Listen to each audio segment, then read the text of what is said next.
ശബരിമല സ്വർണ്ണമോഷണ കേസിൽ UDF convener Adoor പ്രകാശിനെ SIT ചോദ്യം ചെയ്യും. ഉണ്ണികൃഷ്ണൻ പോറ്റിയുമായുള്ള ബന്ധത്തെക്കുറിച്ച് അറിയാനാണ് ചോദ്യം ചെയ്യൽ. ദില്ലി യാത്ര ഉൾപ്പെടെയുള്ള വിഷയങ്ങളിൽ ഇന്ന് കസ്റ്റഡിയിൽ വാങ്ങുന്ന ഉണ്ണികൃഷ്ണൻ പോറ്റി നൽകുന്ന മൊഴി നിർണായകമാകും.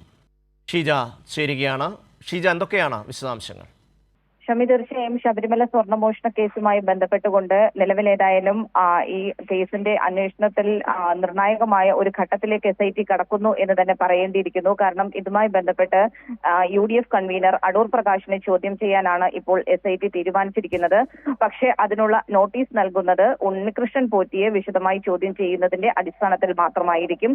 ഉണ്ണികൃഷ്ണൻ പോറ്റിയും അടൂർ പ്രകാശും തമ്മിൽ എന്താണ് ബന്ധം എന്നുള്ളതിൽ വ്യക്തത വരുത്തുക എന്നുള്ളതാണ് SIT തീരുമാനിച്ചിരിക്കുന്നത്. പ്രത്യേകിച്ചും കഴിഞ്ഞ ദിവസങ്ങളിൽ അടൂർ പ്രകാശും ഉണ്ണികൃഷ്ണൻ പോറ്റിയും അതോടൊപ്പം തന്നെ കേസിലെ മറ്റൊരു പ്രതിയായിട്ടുള്ള ഗോവർദ്ധൻ ഇവരെല്ലാവരും സോണിയാഗാന്ധിക്കൊപ്പം നിൽക്കുന്ന ചിത്രങ്ങൾ പുറത്തു വന്നിരുന്നു. ഇതുമായി ബന്ധപ്പെട്ടുള്ള കാര്യങ്ങൾ വിശദീകരിക്കുമ്പോൾ കൃത്യമായ ഒരു മറുപടി നൽകാൻ അടൂർ പ്രകാശിന് സാധിച്ചിരുന്നുമില്ല. ഈ ഒരു പശ്ചാത്തലത്തിൽ അടൂർ പ്രകാശും ഉണ്ണികൃഷ്ണൻ പോറ്റിയുമായി ഏത് തരത്തിലുള്ള ബന്ധം, അതോടൊപ്പം തന്നെ ദില്ലി യാത്ര അടക്കമുള്ള കാര്യങ്ങളിൽ കൂടുതൽ വ്യക്തത കൈവരിക്കുക എന്നത് തന്നെയാണ് പ്രത്യേക അന്വേഷണ സംഘം തീരുമാനിച്ചിരിക്കുന്നത്. അതിന്റെ അടിസ്ഥാനത്തിലാണ് ഈ രീതിയിൽ ചോദ്യം ചെയ്യാൻ വേണ്ടിയിട്ടുള്ള ഒരു തീരുമാനത്തിലേക്ക് എത്തിയിരിക്കുന്നത്.